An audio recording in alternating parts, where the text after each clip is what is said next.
Look behind almost any hardware store or grocery, and you'll see them stacked by the dumpster, pallets, broken crates, cast-off boards. Most folks drive past and see trash. I see a coffee table worth $500. I know how that sounds. A heap of gray, splintered wood that hauled somebody's cinder blocks across the country, and here's a fellow telling you it's furniture. But the plain folks have been turning exactly that into pieces worth hundreds for as long as there's been a woodpile out back. We never had a lumberyard account. We had what came to us, and the patience to see what was sleeping underneath the dirt and the gray. Free in, heirloom out. So sit with me a while. I'll show you where this wood comes from, how to tell the safe pile from the one you leave be, how to pull a pallet apart without snapping every board, and how to ready it for the bench. I won't build the table for you today. That's another day's talk. My job is to teach you to read the wood before you make a cut, because grain is a roadmap. Follow it. It carries you clean. Fight it. It tears out in your hands. Let's start with where to find it, because once your eye is trained, free wood is nearly everywhere. Pallets are the big one. Every store that takes a delivery has a stack out back. Broken shipping crates, too, and the heavy plywood boxes machinery ships in. Barn boards if a neighbor is pulling down an old outbuilding. Snow fence at the end of winter. Old solid wood furniture set at the curb on trash day. Dressers and headboards full of good oak and maple nobody wanted. Tree services will often drop a load rather than pay to haul it. A small sawmill will let you pick through the off-cut pile. And a construction site has cut-offs by the bin every single day. And keep an eye out for the prize finds, because some free wood is worth a special trip. Those big wooden spools, the power and phone companies wind their cable. On the round ones, you'll see left by the roadside, after a line job, the flat round end of a large spool is very near a ready-made round. Tabletop, thick and solid, and the planks off a broken one come wide and clean. Appliance dealers and motorcycle shops crate their goods in heavy, well-built wooden boxes, often out of decent hardwood, and they're glad to see them gone. And what the truckers call dunnage, the stout boards they wedge between heavy freight to keep it from shifting in the trailer, is frequently oak, thick and long, and it gets tossed out at every loading dock in the country. Learn to spot those three, and you'll never want for good stock again. Here is the first rule, and it matters more than any tool I'll name, you ask. You don't just take.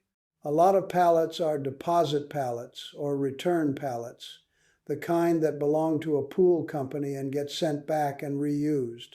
They aren't the stores to give away, and hauling one off can land a man in trouble he never saw coming. So you walk in, you find whoever's running the back dock, and you ask if they've got any pallets they're throwing out. Most times they're glad to see them gone. Same at a job site. You find the foreman, you ask about the cutoff pile. You don't help yourself. Ask, and a no costs you nothing. Take without asking, and you've turned a free board into a problem. Ask first always, and I'll tell you a small thing that pays off. Go back to the same dock. Be friendly. Learn a name. Before long, they'll set the good ones aside for you, the wide, clean ones, and wave you over when a nice load comes in. There's two kinds of pallets you'll meet, too. Stringer pallets ride on solid runners. Block pallets sit up on little blocks at the corners and middle, and those block pallets often carry wider, nicer hardwood boards. They're more nails to pull, but the wood is frequently worth the extra work. Now, once you've got permission and you're standing over a pile, here is the single most important thing I can teach you all day. Read the stamp.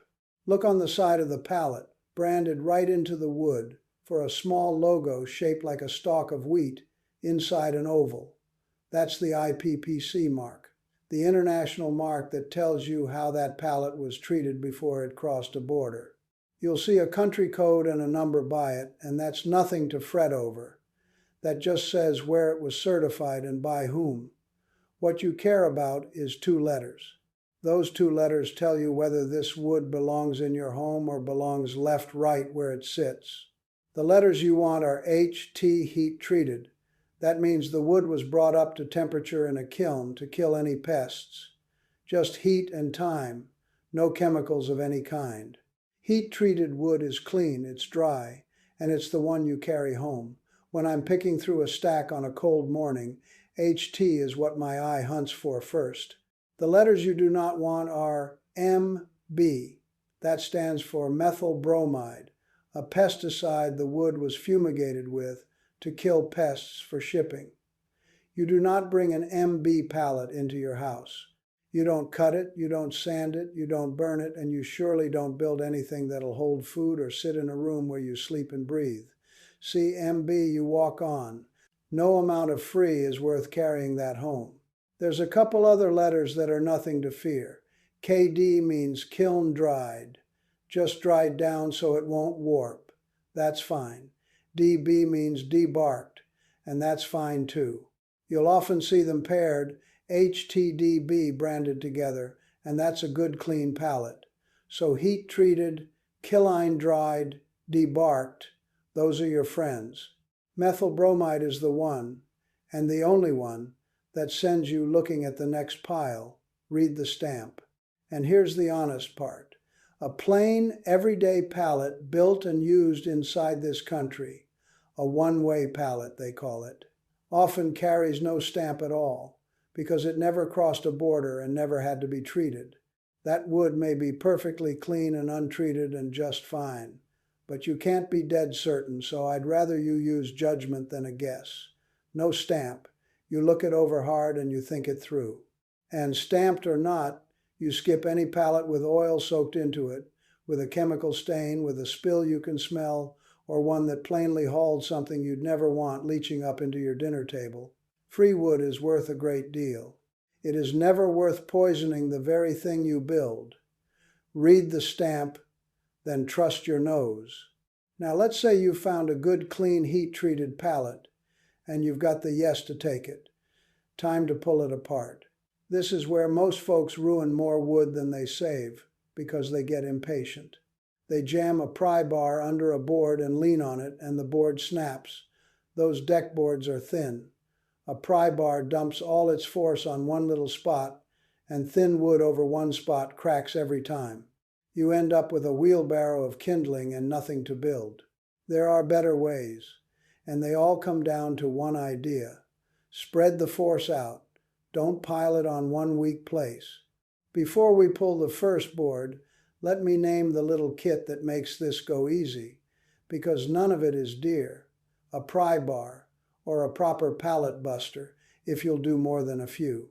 A reciprocating saw, or a sharp hand saw if you favor the quiet the way I do, a cat's paw for the nail heads, a nail punch for the shanks, and a plain claw hammer, a magnet or a cheap metal detector for the end. Add a pair of leather gloves and your safety glasses, and that's the whole tear-down kit. Most of it you likely own already, and it'll break down 100 pallets without complaint. The first way is a tool made just for this, a pallet buster bar. It's a long forked bar with a wide head that reaches under a whole board and lifts along its entire length at once, so no single spot takes the strain. You seat it, you pull steady, and the board comes up whole with the nails still riding in it. If you mean to break down more than a pallet or two, that tool earns its keep the first afternoon. The second way, and this is what I reach for most, is to quit fighting the nails altogether. Take a reciprocating saw, or a good sharp hand saw if you like the quiet the way I do, and cut the deck boards free right where they cross the stringers underneath. You slip the blade between the board and the runner and cut the nails clean through. Yes, you lose about an inch off each end where the nail was, but you save the whole rest of the board. No splitting, no prying. An inch of length for a whole good board is a trade I'll make all day long. It matters more than you'd think, because a lot of pallet nails are ring shank, twisted, barbed things that grip like a badger and split the board the second you try to back them out. The third way is patient, and it's my favorite for a truly nice board. From underneath, you set a nail punch on each nail and drive it back up through the board the way it went in. Then lift the board off clean, with the nails standing proud on top. Slower, quieter, keeps every inch. When I found a wide old oak deck board with real figure in it, that's the one I'll spend the extra minutes on. However you do it, go slow near the ends, because the ends are where a board wants to split, and read the grain as you work. If you see it start to lift and tear along a line, ease off and come at it from the other side. And here's the thing most folks throw away, that they never should the stringers. Those are the thick runners the deck boards were nailed down to, the backbone of the whole pallet, and on a good one they're solid framing lumber, an inch and a half thick or better. The thin deck boards, those become your panels and your tops. But the stout stringers are exactly what you want, for the parts that carry weight, a table leg, the aprons underneath, the frame of a bench, the rails of a little shelf. So don't burn the runners with the scrap. Set them aside. They're the strongest wood on the whole pallet, and they came free right along with the rest. Once your boards are free, they still aren't ready. Not by a long way. Now comes the part nobody puts in the pretty pictures, the denailing. And I'll be honest with you, because you're owed it. This is the unglamorous work. This is the part that makes free wood not truly free. It costs you no money, but it costs you time and sweat and a sore lower back, and there's no way around that. Pulling nails is quiet, dull, necessary labor. If a man tells you reclaimed wood is effortless, he's never spent an evening bent over a pallet. Here's doing it right. Every nail, every staple has to come out. Not most of them, every last one. For the head's still standing up top, a cat's paw.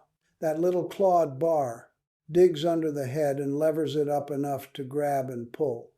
For nails that snapped off, or that you drove up from below, the punch and the hammer send the shank on through and out.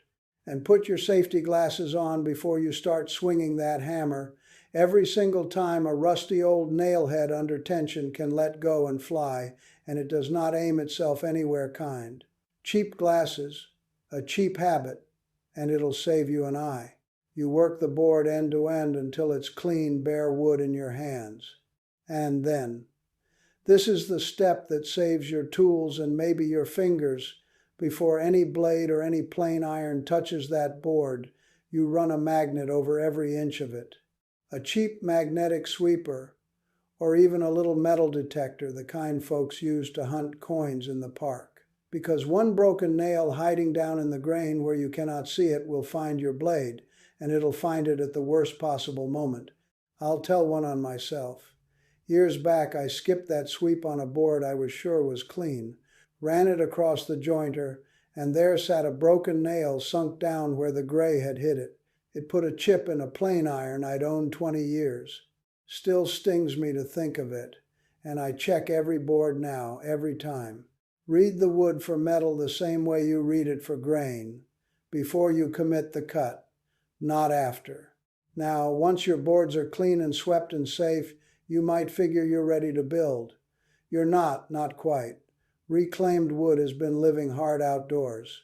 It's either soaked up rain until it's heavy and wet, or baked out until it's dry and brittle, and either way its moisture is nothing like the moisture inside your warm, dry house, and wood moves.